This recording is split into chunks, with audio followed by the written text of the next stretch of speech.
mucosa, que infiltra glándulas gástricas y produce lesión linfoepiteliales. Siguiente, por favor, en epidemiología. Ya, epidemiología.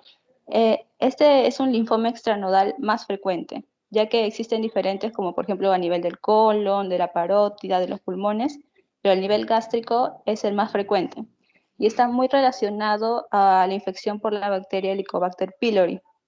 Representa aproximadamente un 7% de todas las neoplasias malignas del estómago y alrededor del 2% de todos los linfomas. También su localización más frecuente es a nivel del antro, pero también puede ser de manera multifocal. Y se diagnostica con mayor frecuencia a partir de los 50 años y con predominio de los varones sobre las mujeres. En etiología, por favor, siguiente. Ya, etiología. La mayoría de los linfomas MALT aparecen en personas infectadas por la bacteria Helicobacter pylori. Esta bacteria va a producir una gastritis con abundantes folículos linfoides y estas lesiones van a ocasionar el desarrollo del linfoma en el que las células malignas terminan infiltrando las glándulas del estómago. No solamente puede ser una causa el Helicobacter pylori, sino también puede deberse a factores genéticos en los que ocurre traslocaciones y también en una gastritis autoinmune. La clasificación de su extensión es llamada clasificación Ann Arbor y se subdivide el linfoma MAL en los siguientes estadios.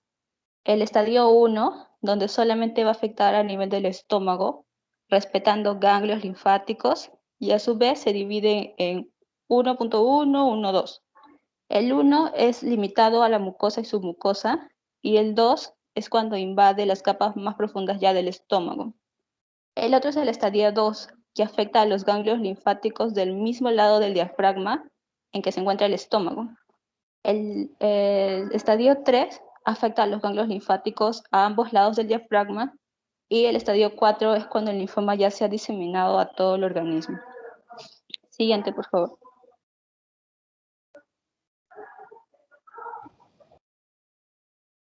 Ya, las manifestaciones clínicas. Las manifestaciones clínicas suelen ser inespecíficas, como náuseas, vómitos, anorexia, pérdida de peso, y son similares a otras patologías digestivas como en la úlcera péptica y otros tumores. En ocasiones puede producir complicaciones como hemorragias digestivas e incluso perforaciones gástricas. A nivel histológico se puede apreciar un infiltrado linfoide con la lesión linfoepitelial, también neoplasia linfoide que va a sustituir a la mucosa gástrica y también linfocitos neoplásicos de núcleos pleomórficos infiltrando el tejido, el epitelio glandular. Siguiente, por favor. Ya, y por último, el diagnóstico y tratamiento. La endoscopía es la técnica diagnóstica fundamental acá. Mediante ella se puede visualizar lesiones que son sugerentes del linfoma MAL. La confirmación del diagnóstico se realiza mediante el estudio histológico ya de las biopsias. Hay técnicas especiales como inmunohistoquímicos moleculares que sirven para diferenciar los linfomas y son mucho más específicos. Y el tratamiento se centra en curar la infección por el Helicobacter pylori mediante antibióticos, pero esto se da en los casos iniciales. Cuando ya es un linfoma avanzado, adicional a eso, se trata con quimioterapia, radioterapia o también cirugía. Eso es todo, gracias.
No se escucha por si acaso.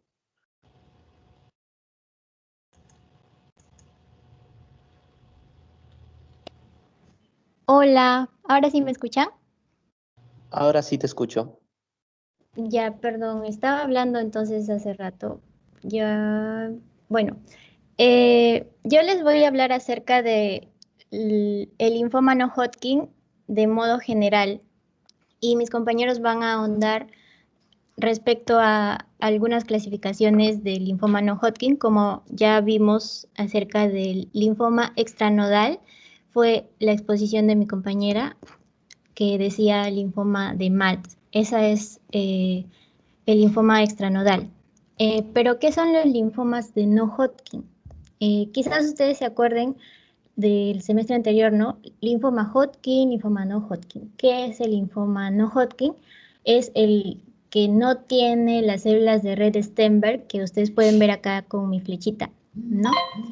Que se ve como dos ojos de búho, y en cambio en el linfoma no Hodgkin no se ve eso. Eso es a modo general, ¿no? ¿Y qué es lo que yo he encontrado como definición de linfoma no Hodgkin, por ejemplo, de la American Cancer Society? Es un cáncer que comienza en los glóbulos blancos, llamados linfocitos, y forman parte del sistema inmunitario del cuerpo. Eso es importante, ¿no? De que es como que nuestro propio cuerpo va a tener ciertas alteraciones que pueden ser por genes, por translocaciones u otras razones que son desconocidas también y van a generar trastornos a nivel de los linfocitos. Una definición más integral es una neoplasia maligna clonal. ¿Por qué clonal? Porque se deriva de una célula que se va a multiplicar en células idénticas, ¿no? Por eso se llama clonal.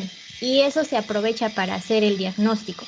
Si se identifica el tipo de célula, se identificaría el tipo de linfoma no Hodgkin o linfoma a modo general. Continuando, es una neoplasia maligna clonal del tejido linfoide y extranodular que se disemina, eso es importante, ¿no?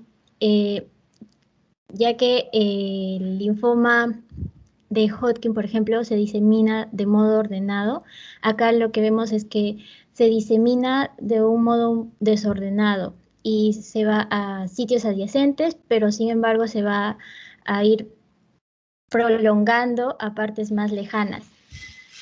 ¿Por qué vías? Por vía de... Emita, disculpa que te corte. ¿Has cambiado de diapositiva? Porque sigue en la primera. Sí, estoy en la primera todavía. Ah, disculpa. Ya, entonces acá dice pues extranodular que se disemina a sitios adyacentes y yo estoy empleando que se va a diseminar también a sitios lejanos por vía linfática y también por la vía sanguínea. Y también añado que es variable, ¿no? Por lo cual es un poco difícil para los médicos poder encontrar el tipo, ¿no?, de linfoma. Eh, También acá vemos otras definiciones que más o menos es lo mismo. ¿Dónde comienza? Acá podemos observar el sistema linfático y de ahí va a salir la respuesta. Comienza en donde haya este sistema, por ejemplo, en los ganglios linfáticos, en el vaso, en la médula ósea, en el timo, en las amígdalas, en el tubo digestivo, y cada uno tiene sus subpartes, ¿no? Todo esto que podemos ver acá es importante, ¿no?, para poder diagnosticar. Entonces,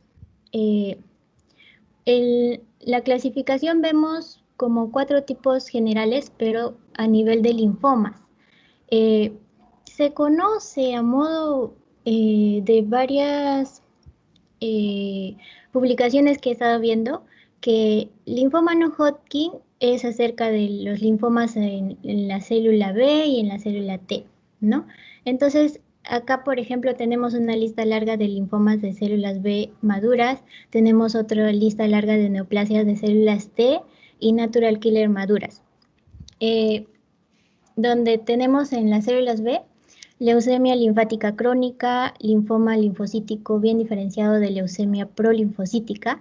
Tenemos linfoma esplénico marginal, linfoma esplénico inclasificable, linfoma linfoplasmático, macroglobulinemia de Waldenström, enfermedad de cadenas pesadas de mieloma, plasmocitoma óseo solitario, linfoma de zona marginal extranodal, el MAL, linfoma de zona marginal, lo que seguro es más conocido, linfoma Burkitt, linfoma de células grandes y que tiene más nombres por ahí. En las neoplasias de las células T tenemos leucemia prolinfocítica, leucemia T de linfocitos grandes granulares, enfermedad linfoproliferativa crónica y bueno, voy a quedarme ahí para poder mostrar más adelante, ¿no? Otra clasificación, ¿no? Que es la del WO, pero actual, que es en el 2016.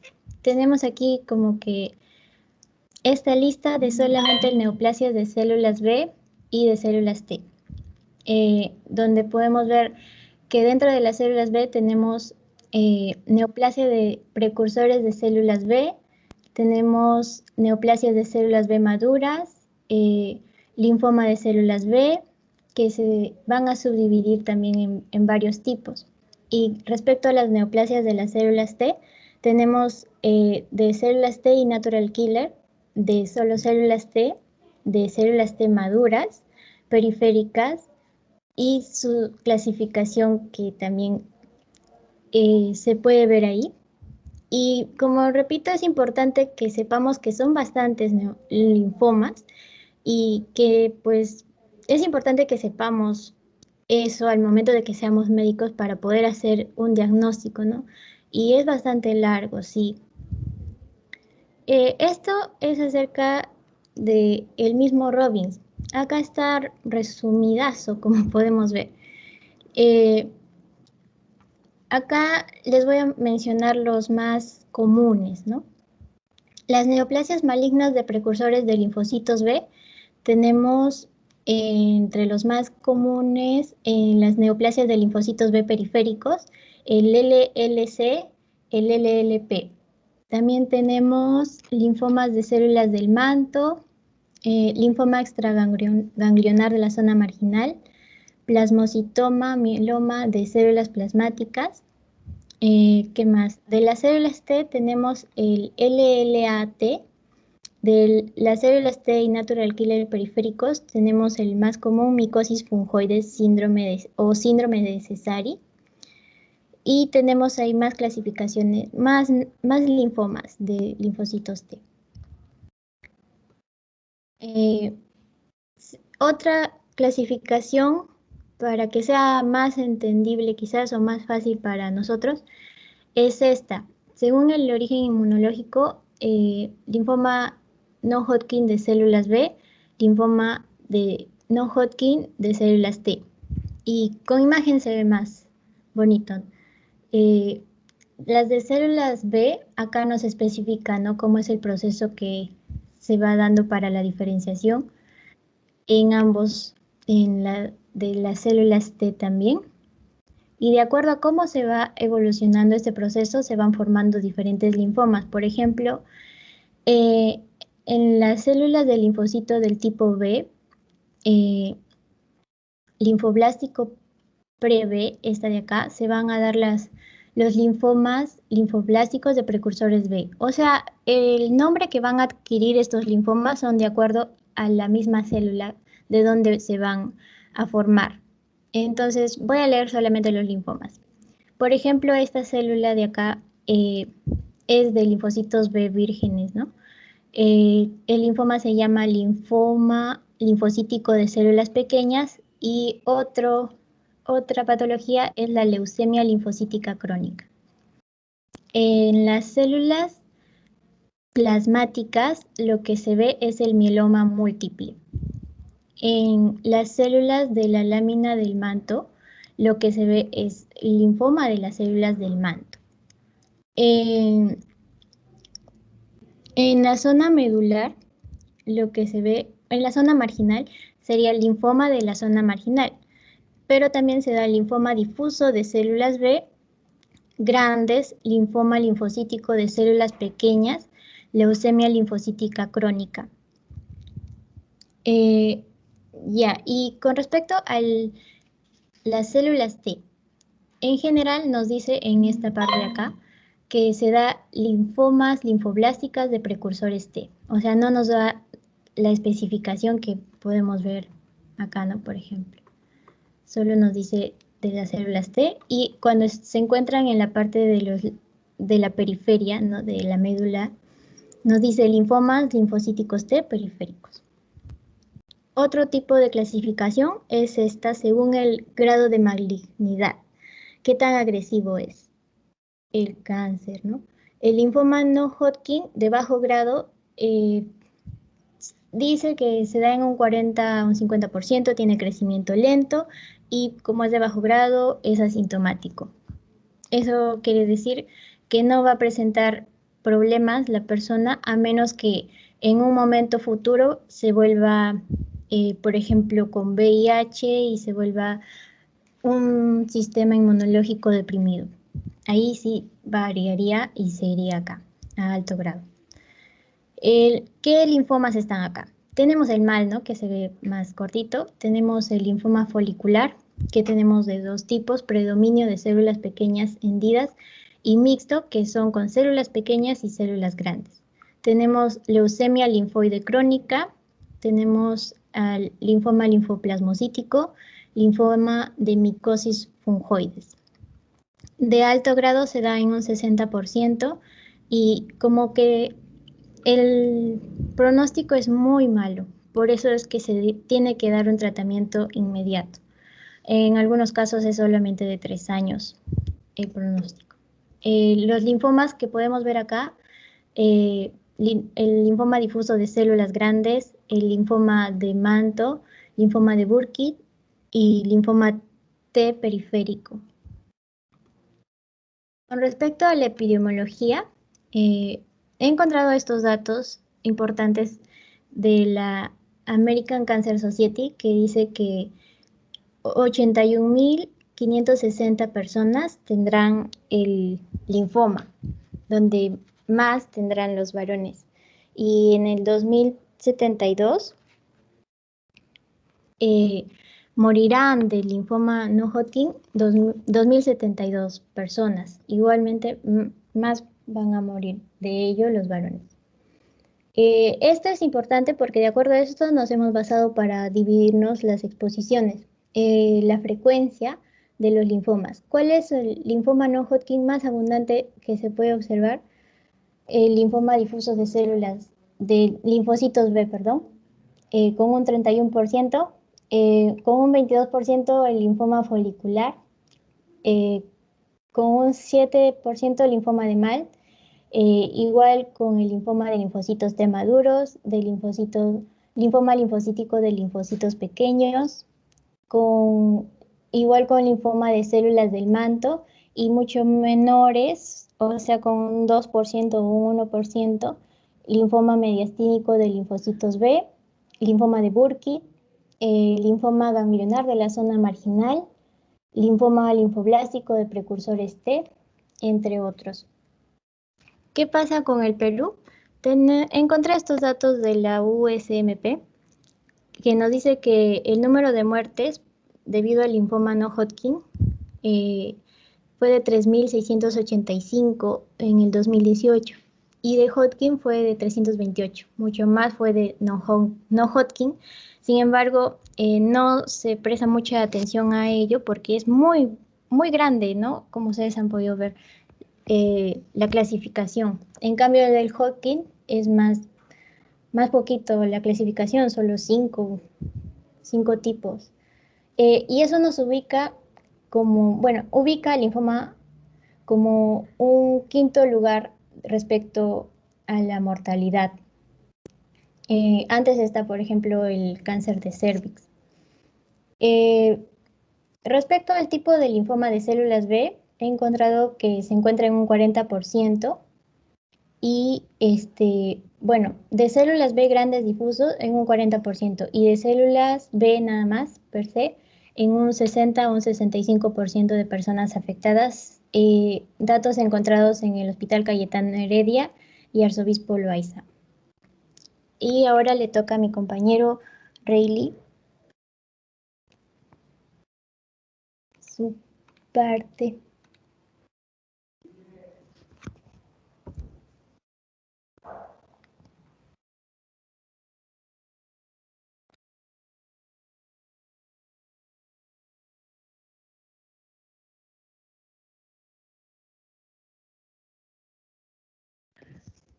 Rayleigh.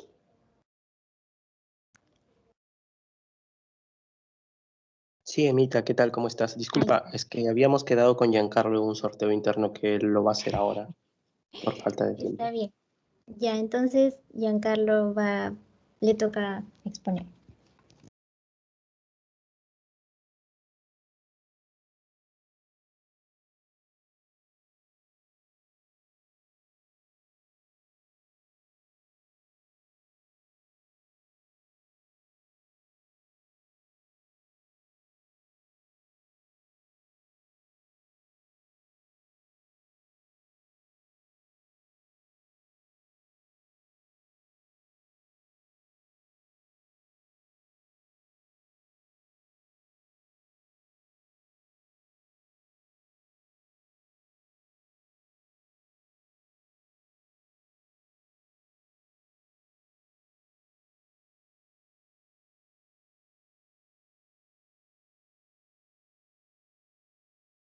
Giancarlo, no se escucha. Si es que estás hablando, no se escucha.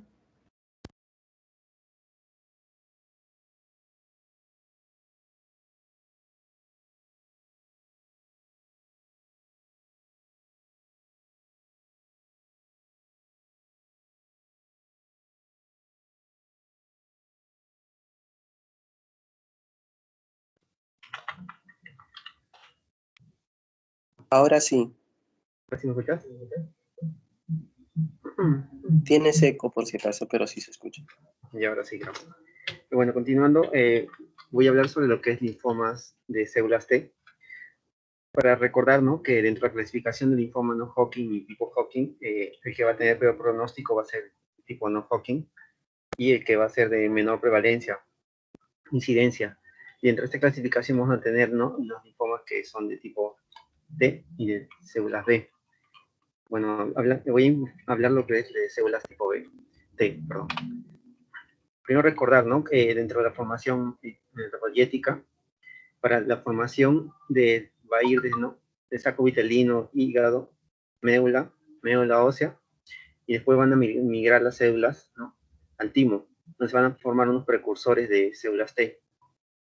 Estos precursores también, ya que tienen motilidad van a ir al torrente sanguíneo, también puede dar un tipo de linfoma, ¿no?, de precursores de células T. Estos van a entrar al torrente sanguíneo, llegar también a órganos linfoides y van a tener una diferenciación en CD4 o CD8. La prevalencia de linfocitos tipo T va a variar. Pueden ser, ¿no?, la característica pueden ser un linfocitos B y linfocitos tipo natural killer, un 30%, mientras que linfocitos T son un 70%. Bueno, la diferenciación se va a dar, ¿no?, principalmente por la presencia de complejo mayor de compatibilidad. Este receptor en los linfocitos tipo T, ¿no?, el cual puede interactuar puede ser con una célula dendrítica o un linfocito tipo B o un macrófago, donde va a haber un receptor de histocompatibilidad tipo 2, mientras que linfocitos T citotóxicos, CD8, van a tener un receptor de histocompatibilidad tipo 1. Y cuando no se encuentra este receptor, la célula, ¿no?, natural killer puede atacar liberando perforinas y, ¿no?, hallar una lisis celular, células cancerosas o infectadas viralmente.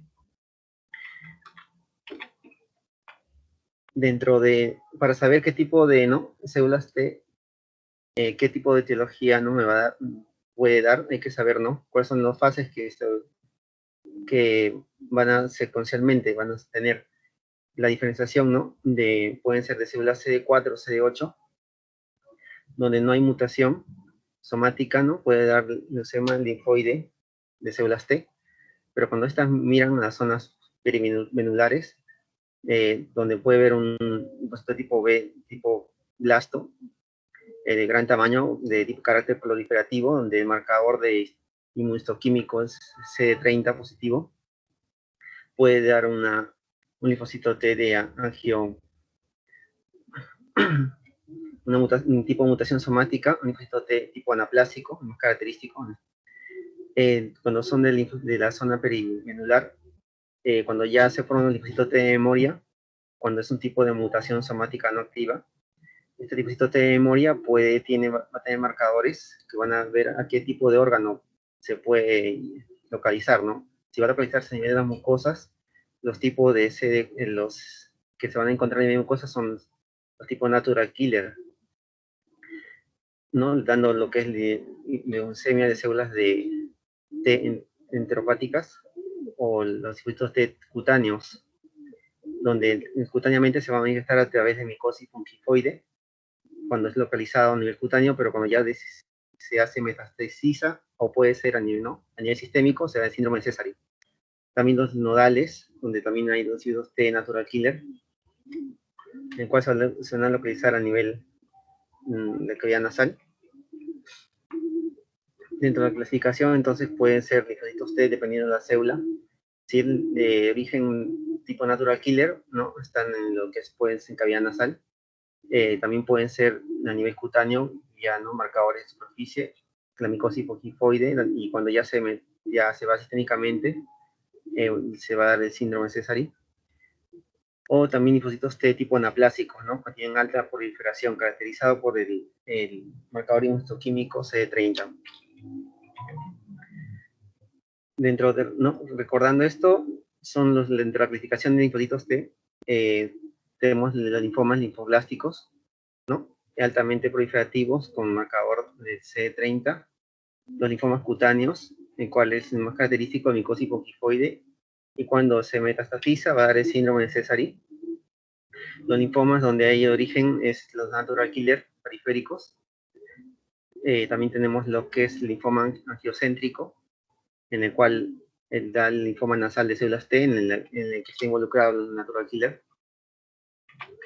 Y el origen etiológico, ¿no?, de estos linfomas son a nivel de mutaciones, también pueden ser translocaciones, específicamente entre los cromosomas 14 y 7, translocaciones entre 14, que puede ser, ¿no?, alfa o delta en el receptor de células T, o también puede ser beta gamma en el nivel del cromosoma 7. Estos son los principales factores etiológicos. ¿Y cómo se va a observar esto, no? Que normalmente al marcador inmunohistoquímico se va a observar de dos colores, y cuando observa un solo color es que ha habido una translocación. ¿Cómo diferenciamos un linfoma linfoblástico, no, de células T y uno de células B? Recordando que el de células B, ¿no?, es uno de los tipos es el tipo Burkitt, caracterizado, ¿no?, por factor agente etiológico, el virus de Epstein-Barr, donde se pueden observar, ¿no?, un patrón dentro de las células linfoides de cielo estrellado. La diferencia es un poco complicada, ¿no?, patológicamente. La literatura dice que se puede observar de células tipo B un borde regular, ¿no?, redondeado, mientras que de células tipo T un borde irregular, ¿no?, que parece tipo meloneado, o células tipo en polvo. Es la principal diferencia, pero eso se va a confirmar a través de la inmunohistoquímica. Mientras que aquí hay marcadores CD20 en linfocitos tipo B, en el tipo T hay marcadores CD30. Este también sería, ¿no?, es uno de linfocito tipo B. Observar cómo se observan unos bordes redondeados, superficies continuas. Y es un poco difícil diferenciarlo, más que nada se basa en la inmunohistoquímica. Tenemos la micosis cutánea tipo fungifoide, donde había infiltrado inflamatorio linfocitario tipo neoplásico a nivel de la dermis, en el cual se va a observar a través de unas zonas eritematosas, manchas rojas, que cuando se va sistémicamente, torrente sanguíneo, da el síndrome de Sézary. Dentro de la clasificación, ¿no?, fue dando una eritrodermia con o sin síndrome de Sézary. También puede ubicarse a nivel de las mucosas, ¿no?, linfocitos T, tipo MAC, Esto ya cuando a nivel de mucosas se va a observar. Puede ser a nivel gástrico, gastrointestinal, donde el principal marcador serían los CD4, CD16, y factor etiológico no translocación, ¿no?, de cromosoma 11 y 18. Y a través de inmunohistoquímica, las translocaciones, ¿cómo se van a observar? Como separaciones de colores. Mientras que una célula normal debería observarse así, ¿no?, fusionada. El linfoma anaplásico, que es otro tipo de células T. El anaplásico hay un mayor crecimiento, proliferación, y se va a dar a través de una proteína ALK, una translocación de este gen ALK, donde se va a observar, ¿no?, una imagen, por ejemplo, aquí. Esta es una célula normal, el doble color del gen, mientras que acá está separado. Esto indica una translocación. La micosis fungifoide, que ya la mencioné, y como se observa el síndrome de Sézary. Bueno, eso sería todo. Gracias.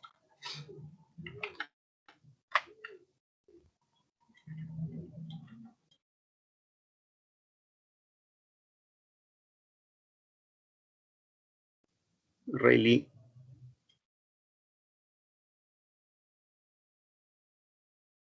Ok, amigo, gracias.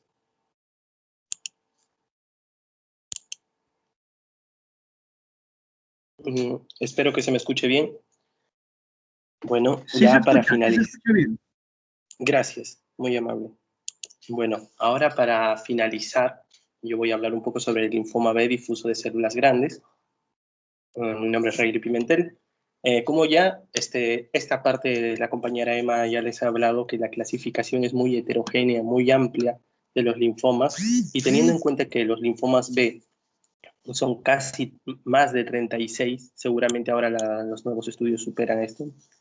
Aquí mencionan 36, y teniendo en consideración que los linfomas tipo B, estos lo tengo por acá, los linfomas no Hodgkin son el 62.4%, entonces tenemos que tener una consideración mayor al difuso, al linfoma B de células difusas grandes, puesto que también ocupan la mayor cantidad de todos los linfomas del tipo no Hodgkin. Ahora volviendo un poco a este cuadrito, esto ya creo que la compañera Emma nos ha hablado un poquito, que la mayor incidencia de linfoma va a darse entre los 50, 40 hasta los 70, 84 años. Entonces, teniendo en consideración esto, podemos dar un tratamiento que sea dirigido a este grupo de pacientes, teniendo en consideración las comorbilidades, enfermedades o alteraciones que se muestran en este grupo etario. Y también aquí tenemos otra tablita en la cual se muestra la cantidad de pacientes que fallecen por linfoma, siendo 76 años de la mediana. Esta clasificación, que también ya lo mostró la compañera, nos sirve para determinar y guiarnos un poquito de dónde se encuentra en todo este mapa el linfoma difuso de células B grandes. Si lo clasificamos por Hodgkin, no Hodgkin, es aquí, que es la primera, puesto que tiene un 31% del total. Y si las clasificamos por bajo grado o alto grado, vemos que están dentro de las de alto grado, ¿no? Entonces vamos a definir un poco, ya que hemos visto de manera general. Ahora, ¿qué es un linfoma B? Un linfoma B de células grandes es un tipo muy frecuente, se llama así porque tiene origen en la línea B. Es un linfoma de crecimiento rápido y de comportamiento agresivo, puesto que los tumores tienden a aumentar el volumen en los días, semanas. Aparecen con más frecuencia en los varones de más de 70 años, como ya lo hemos visto en las tablas estadísticas, pero también se puede encontrar en personas jóvenes o en personas con alteraciones del sistema inmunológico. Como es un tumor que se desarrolla rápido, entonces el primer signo sintomatológico que vamos a encontrar va a ser unas lesiones nodulares sobresalientes, muchas veces son indoloras, como en este caso encontramos una lesión sólida sin signos de flebosis en la región submentoniana, en este paciente, ¿no? Entonces, es muy importante ver eso. Algunos síntomas asociados son falta de apetito, malestar general, pueden tener fiebre, sudoración aumentada, pérdida de peso, y si bien vamos a encontrar una adenopatía, un crecimiento rápido, un ganglio, o también pueden ocurrir a niveles de la cadena ganglionar paraórtica, torácica. Entonces, no vamos a encontrar masas que sobresalen, pero como si el efecto de masa de estas podría hacernos sospechar. Entonces, tan fácil no es. Eso es en el caso de que las masas crezcan, los ganglios, pero también pueden ocurrir de tipo extraganglionar, y estos se ocurren generalmente en el estómago y en la región ileocecal. Pueden aparecer en cualquier órgano en lugar del cuerpo, como en la piel, como en este caso, ¿no? En este caso está apareciendo en otro órgano que no sea la región palpebral del ojo, ¿no? Y pueden generar efecto de masa. En este caso vemos una lesión, si bien no hay signo de fugosis, se ve de un color asalmonado según la literatura. La clasificación de esta también es un poquito amplia, puesto que presentan subtipos. Uno de los subtipos es rico en linfocitos T o histiocitos. Este tipo de linfoma destaca en biopsias por la presencia de abundante infiltrado de linfocitos T y número de variables de histocitos junto a las células B linfomatosas, que constituye una minoría de la celularidad en la biopsia y representa más del 5% de todos estos tipos de linfocitos B difusos. El siguiente son los granulomatosis linfoide. Este caso, este tipo de linfoma B muestra positividad a distintos marcadores y existe un componente linfocítico T acompañando a granulomas linfoides. Muestra 3 grados de agresividad citomorfológica que se correlaciona con una agresividad clínica en su desarrollo. Como nosotros hemos dicho, todo este tipo de linfocitos se caracteriza, este tipo de linfoma se caracteriza por su rápido desarrollo, ¿no? Rápido y creciente desarrollo. Luego tenemos el linfoma del sistema nervioso central. Aquí las manifestaciones clínicas van a influir déficits neurológicos con más de la mitad de los pacientes, junto con alteraciones del comportamiento, síntomas de hipertensión intracraneal, trastornos oculares. Eso es muy interesante, ¿no? O sea, nuestro paciente no necesariamente tiene que venir con una masa sobresaliente. Luego tenemos el linfoma primario cutáneo. Se presenta de forma caracterizada como los nódulos en las piernas en pacientes más de 70 años, sobre todo si bien decimos que este es una enfermedad que predomina sobre el género masculino, pero también en este caso en el linfoma primario cutáneo se ve más en las mujeres. También tenemos otros subtipos, como es el linfoma mediastínico primario. Bueno, su nombre ya nos dice de dónde está, ¿no? Puesto va a tener una relación con el timo y tiene un perfil genético diferenciado que caracteriza a este tipo de linfoma, Hodgkin y también al no Hodgkin. Y muchas veces, como ya hemos dicho, el efecto de masa que va a producir esto nos va a generar un paciente con signos característicos, ¿no? Con sensación de ahogo, con un efecto de masa, cuando ingiere alimentos siente que algo le molesta, que algo se estanca ahí. Luego también tenemos el intravascular. El intravascular es muy interesante porque como va a ocurrir dentro de los vasos, el de poder determinarlo es un poco más complejo y como está dentro de los vasos, también darle un tratamiento es un poco más complicado. La rareza de este linfoma y los resultados generalmente insatisfactorios del tratamiento, quizá por lo avanzado del linfoma, cuando llegamos a determinarlo, porque como les dije es un poco complejo poder dar con este diagnóstico, nos lleva a dar tratamientos poco comunes, ¿no? O sea, ¿qué le hacemos? Una quimioterapia, ¿qué tratamiento farmacológico le damos? El último de la clasificación que he colocado es el linfoma plasmoblastocítico. Este es predominantemente extraganglionar y se presenta sobre todo como masas de rápido crecimiento en la boca, en la cavidad oral, pero también puede ser en la vía digestiva. Se produce característicamente en pacientes con VIH o con trasplantes previos.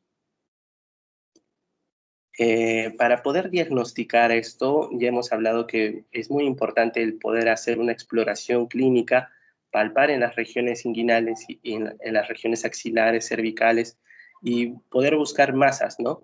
Esa es la exploración clínica que podríamos tener. Pero también tenemos otra que es la biopsia, y la biopsia lo podemos hacer con una aguja fina o lo podemos hacer con una aguja gruesa.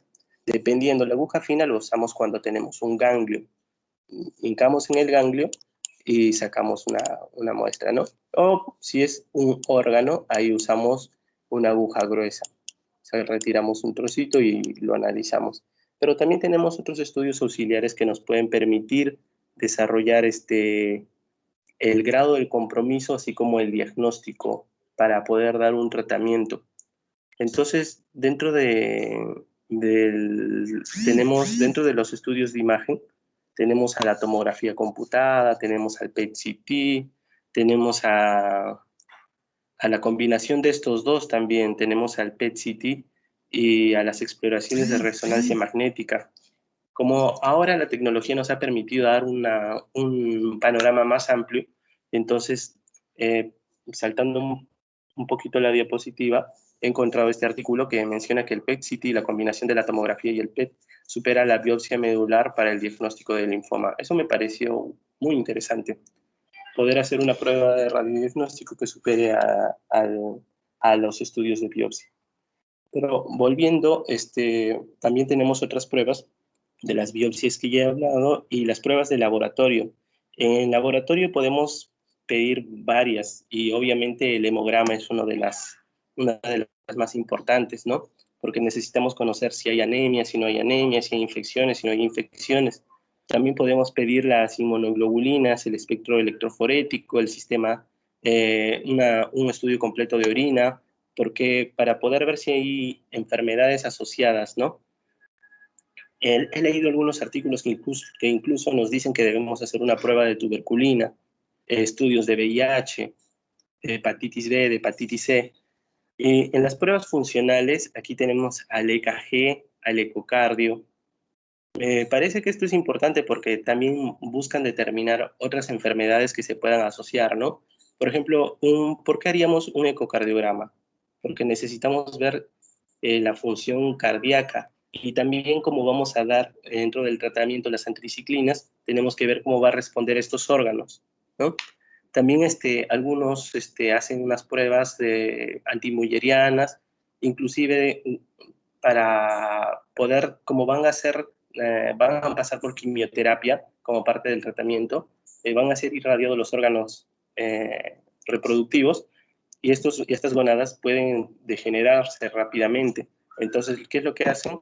Les toman una antimulleriana y si ven que están pues muy viejitas, ya están cerca a no poder tener hijos, lo que se les hace es que guarden sus espermatozoides, sus óvulos, en fin. En las biopsias encontramos esto, ¿no? El compañero Giancarlo ya habló un poco de esto, que podemos encontrar el linfoma de células pequeñas o el linfoma de células grandes. Como él ya dijo, ¿qué es lo que encontramos? Los bordes de las células incrementados, pero si nos damos cuenta, en el centro vamos a encontrar unos puntitos oscuros que vienen a ser el nucleolo. ¿Por qué están grandecitos? ¿Por qué están ahí tan pintaditos, tan bonitos? Es porque estos están trabajando mucho. ¿Por qué? Porque como ya le hemos hablado, este tumor es bastante agresivo, entonces el nucleolo tiene que formar ribosomas, tiene que buscar desarrollar mayor cantidad de proteínas y crecer, ¿no? Esto ya hemos hablado de la medicina nuclear y de PET-CT y sus avances, pero dentro del diagnóstico, aparte de las biopsias, también podemos saber el pronóstico. Cuando nosotros sacamos una de estos subtipos celulares, podemos decir que son de centro germinal o no centro germinal. Esto nos va a decir si tiene un mejor o un peor pronóstico en el desarrollo de la enfermedad. También hay tablas que nos dicen si tiene mayor tendencia a padecer si va a ser más agresivo o menos agresivo, y en función a eso le damos el tratamiento. Este esquema, este algoritmo es el que pude sacar de un artículo en el que nos decía si según estas clasificaciones presentaba o no presentaba alteraciones con la microglobulina. Los factores pronósticos también son muy interesantes, o sea, ¿qué le vamos a hacer al paciente? ¿En qué grado está? ¿No? Eso lo vamos a ver de acuerdo a la combinación del IPI, que significa Factores pronósticos, esto significaba índice índice de pronóstico internacional, el IPI. ¿Y cuáles son los factores? Edad mayor de 60 años, estado funcional del paciente medido por escala ECOG. La escala ECOG es el tipo de vida, la extensión del linfoma según el sistema de árbol, niveles de LDH, niveles de localización extraganglionar, y en función a esto sale esta tablita, ¿no? Bajo riesgo, riesgo intermedio alto, riesgo alto. Y también la estadificación, ¿no? Si te encontramos una adenopatía creciente a nivel cervical, eso está en un solo lugar, ¿no? Entonces tenemos estadio 1, de estadio 2, si están en dos lugares, si afectan un órgano. Entonces, para eso está esta estadificación. Ahora tenemos al tratamiento, y el tratamiento lo podemos ver primero con corticoides. Y tenemos la quimioterapia, la poliquimioterapia, tenemos los anticuerpos monoclonales. Existen nuevos fármacos con los cuales se está buscando tratar a la quimio. También tenemos la cirugía, tenemos la radioterapia. En el caso de los corticoides, el más usado es la prednisona. ¿Por qué? Porque estos medicamentos análogos de las hormonas de la glándula suprarrenal, con un potente efecto antiinflamatorio inmunosupresor y que tiene un rápido efecto reducido de las masas del linfoma, lo van a combinar con la quimioterapia para poder quemar de manera general con la radioterapia para poder quemar rápidamente al tumor y así desaparezca. En la quimioterapia va a tener una clasificación todavía más amplia, que estaba por la ciclofosfamida, el doxorubicina, la vincristina, etoposito, metotrexato. Bueno, y dentro de las poliquimioterapias es como si le diéramos el famoso CHOP, ¿no? Una combinación de varios agentes anteriores, ¿no?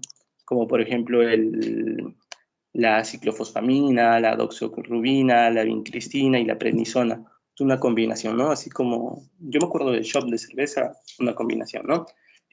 Dentro de los anticuerpos monoclonales, son medicamentos de diseño fabricados por las líneas celulares artificiales que se han seleccionado para formar un clon que produce anticuerpos dirigidos uniformemente contra el antígeno específico de las células tumorales. Ahí está el rituximab. Entre los nuevos fármacos que se están diseñando está el benzazimab y el bertosfemib.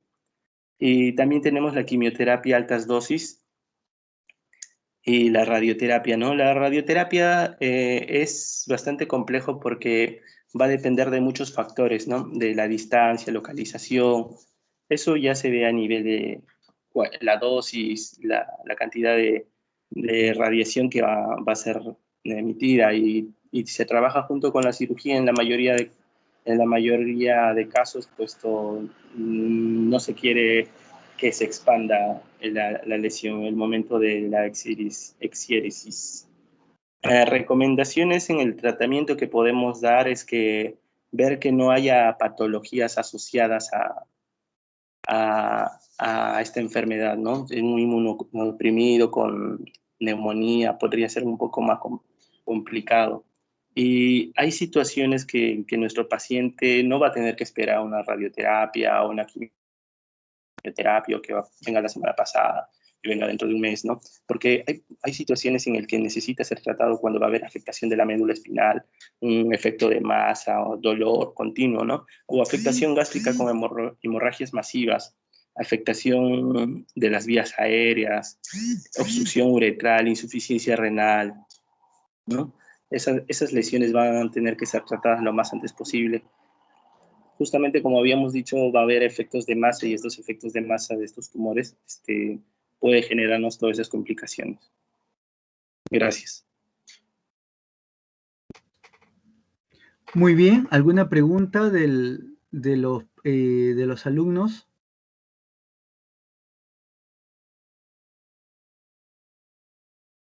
Bueno, primero que nada felicitar al grupo, bastante completa la exposición.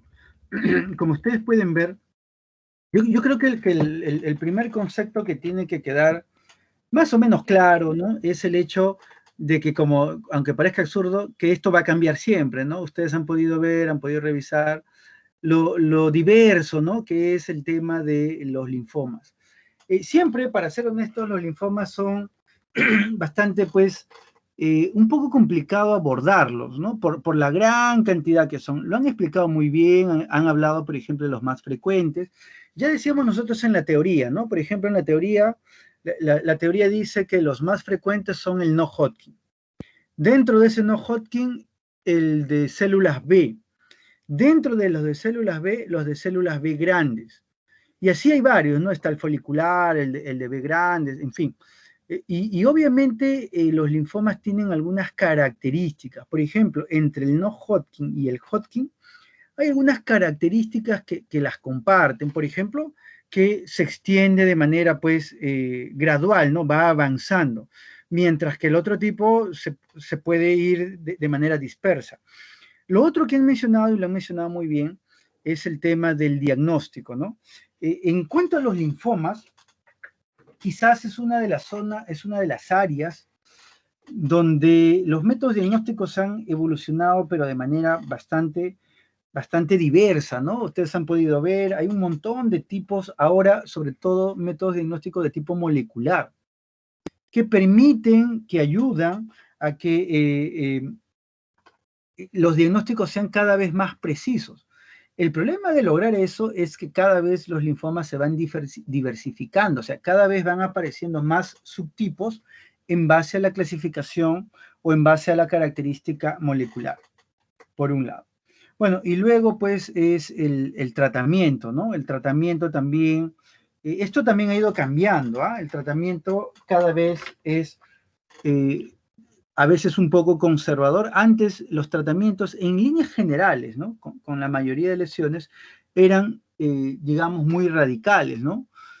Para ustedes les va a parecer algo absurdo o algo extraño, pero por ejemplo, hasta hace unos, ¿qué? 15 años nada más, en el cáncer de mama lo que se hacía era una mastectomía radical, donde sacaban la mama y sacaban el pectoral mayor y el pectoral menor. Eso ahora ya no se hace. Ahora a nadie se le ocurriría, bueno, salvo excepciones, ¿no? Retirar pues los músculos pectorales. Eso casi ya no se hace, ¿ya? Entonces, eso, ¿por qué? Porque cada vez la terapia es o busca ser un poco más conservadora. Y finalmente, pero no por eso menos importante, la parte histológica. Como lo dijeron muy bien, desde el punto de vista histológico, a veces es muy difícil establecer, o sea, lo que sí se puede hacer es decir, esto no es normal, por lo tanto, esto es un linfoma. Eso sí se puede hacer, pero solamente con hematoxilina y eosina es muy difícil decir, pues, si es B, es T, en fin, y por eso es que se requiere de la inmunohistoquímica con los marcadores que ya ustedes han podido ver. Yo en la teoría les mencionaba solamente algunos, ¿no? El CD15, el CD30, el CD45. Pero luego, obviamente, para los linfocitos B y los linfocitos T, tenemos otra serie de mediadores, ¿sí? Hasta este punto, ¿alguna pregunta con respecto a los métodos de diagnóstico o con respecto a la parte histológica? ¿Algo que no haya quedado claro para que el grupo que ha sido el ponente lo pueda aclarar? ¿Alguna duda que haya quedado? ¿Alguna consulta?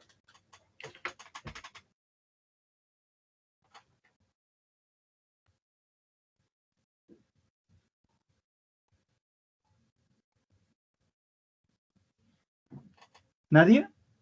¿O entendieron todo o no entendieron nada? ¿Cómo es el asunto?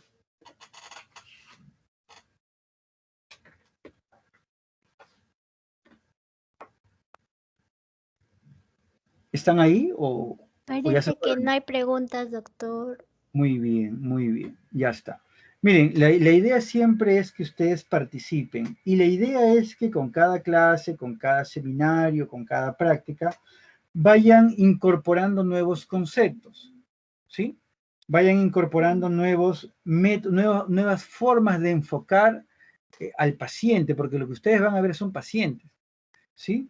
Entonces, la idea de revisar los linfomas es que ustedes vayan pues interiorizando esos conceptos que son básicos para poder afrontar cuando ustedes tengan un paciente que tenga una sospecha de linfoma. ¿Correcto? Sí, doctor. Muy bien. Entonces, ¿qué sigue? ¿Ahí termina o ya vamos con la práctica? ¿Cuándo vamos a hacer la práctica? Ahí termina. La práctica sería el miércoles. Ya, a ver, el miércoles, ya, y si estamos hablando de práctica sería entre 5:30 hasta esta misma hora, ¿no? Como siempre. En realidad puede empezar a las 5 o 5:15, si es que la teoría termina a 5:15, Ah, correcto, correcto. Sí, pero era a mucho. veces se alargan, a veces. Justamente hoy día lo que yo he tratado es de no alargarlo. Ahora, como ustedes comprenderán, es un tema demasiado amplio, pues, ¿no? Hemos tratado de compilar todo y a veces, bueno, no se puede, ¿no?